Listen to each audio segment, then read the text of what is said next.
a 10-3 win for New England. Irony before we get to the Jets, Belichick's always been obsessed with special teams, and that's how it ended. Isn't that? It's almost that confluence of perfection where we always talk about Belichick being the best coach maybe ever, and you talk about defensively. But, Michael, he focuses so much on special teams, and that was the backbreaker here.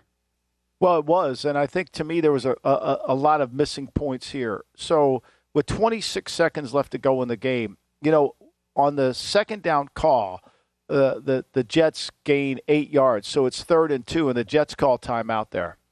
And then when the Jets try to throw it on 3rd down, when the Jets try to run, they don't get the first down, they try to run it. Belichick calls timeout with 26 seconds left to go. When he called timeout at that point in the game, Patrick, he was then saying to the Jets, I want you to punt. I want you to punt. And if you're Robert Saleh, you're saying he either wants to come block this punt or he's going to set up a return. So you've got to adjust. So now you tell your kicker, punt the ball out of bounds. I mean, this is football 101. This isn't like I'm just second-guessing here. This is head coaching football 101. Now, the fans at home might say, well, that's not practical. Okay, I mean, I got in a debate with one of my friends about this yesterday. Well, you can't blame that on Saleh punting the ball. Yes, you can. I mean, Zach Wilson's a whole other story. We'll get to him later. But the idea that you punt the ball down the middle of the field violates every rule of head coaching 101, right? So when Belichick called timeout, he declared who he was. When you went out there and saw the gunners were doubled, you knew it was a return. It wasn't a block. The only way it's a block is when he puts 11 into the line of scrimmage. He wasn't going to do that. He was going to try to get a return, go and see if he can get field position. He had no idea he was going to return the ball for a touchdown. He was hoping to get in field goal range and try a kick. And Saleh allowed him to do that by punting the ball down the middle of the field. And instead of going over to his special teams coach saying, hey, punt the ball out of bounds, I don't want to return here, they don't, and the kid takes it back. It should have gotten moved back because of the Mack Wilson block in the back, which really wasn't needed. But that's how you lose the game. I mean, not only did the Jets' offense play horrible, they managed the game at the end horribly. You nailed it. It was essentially a walk-off. The winning scorer, Marcus Jones, it was the 17th punt of the game. Pretty entertaining there in the cold wind at Gillette, but it was the 17th punt, a walk-off, 5 seconds to go for Marcus Jones. That's one side, and we'll get to the Patriots, who are 6-4. I think they were the better team overall on the field. It just took them a while to prove it. I think, as I read somebody say that, I think that's well put. Now comes the real story. Let's start here. Last year, rightfully so, we killed Saleh because his defense was terrible. I mean, any way you look at it, scheme, metrics, it just was not good. Their defense is very good, if not elite this year. The issue for the Jets, I think it's an issue. Maybe the offense, they had 6 first downs and 2 were by penalties. The quarterback is playing subpar, to put it kindly. Put it kindly is right. I mean, look, I don't think Femi and I debated this. I think the Jets defense is good. I think it's an upper. I don't think it's elite. I think, to me, and I've got to be honest with myself as a handicapper, I gave the Jets out with 3.5. I took it on Russo. That was a wrong handicap. The Patriots are the better team. They moved the ball more effectively in the game. Yeah. They were able to run the ball. Mac Jones had 6 sacks. That was the difference in the game. Or else, a couple of those sacks, he got pushed out of makeable field goal range, and the kid and Folt missed his 2 field goals. To me, I don't blame the walk-off return as a bad beat. I think it was a bad handicap, and you got to be honest with yourself about the handicap. Like, if you took New England and laid the points, that was the right side. The game didn't go that way, but it was the right side. New England's a better team. They moved the ball more effectively. They were able to make the plays in the passing game, which the Jets couldn't do. And so put that over on the side. This Jets offense is atrocious. They lose Hall. They have no running game. We said all day yesterday that the Jets were going to have to find a way to run the ball. They didn't want Wilson to participate in the game. We knew that. They didn't want him to participate in the game. So, but when you run it 23 times for 59 yards, and one of your ones is 14 yards, that's Zach Wilson. He was the leading ball carrier in the game at 3 carries for 26 yards. That 14-yarder was the biggest run of the game.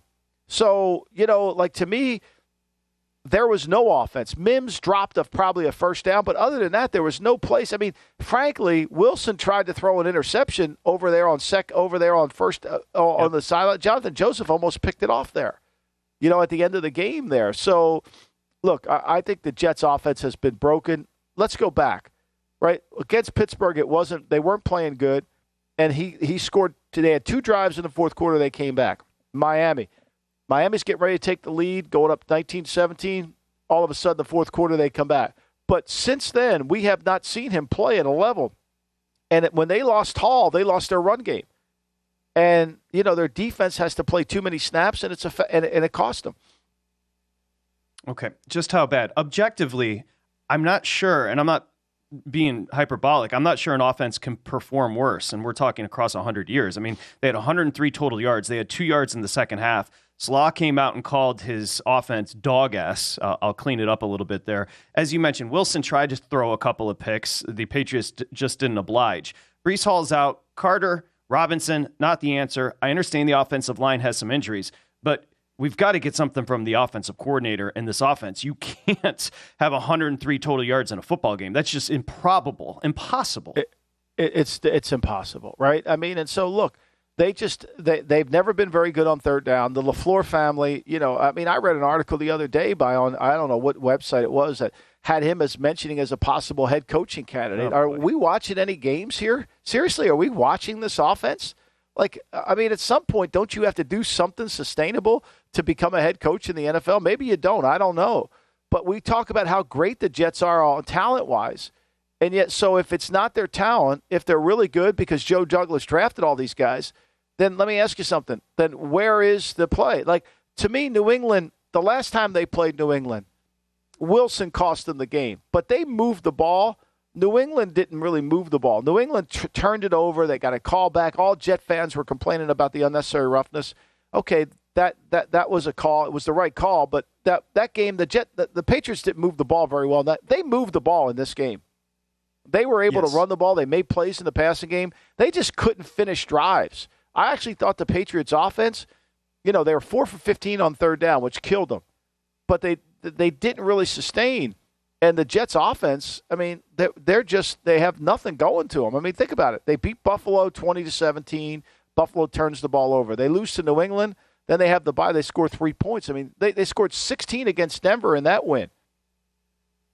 For all the love the general manager and Douglas gets, and he gets a lot of it, his biggest swing is unequivocally a huge swing and a miss, and it comes down to the quarterback. Let's hear before we play it, and I'll say this, it's not just about the talent.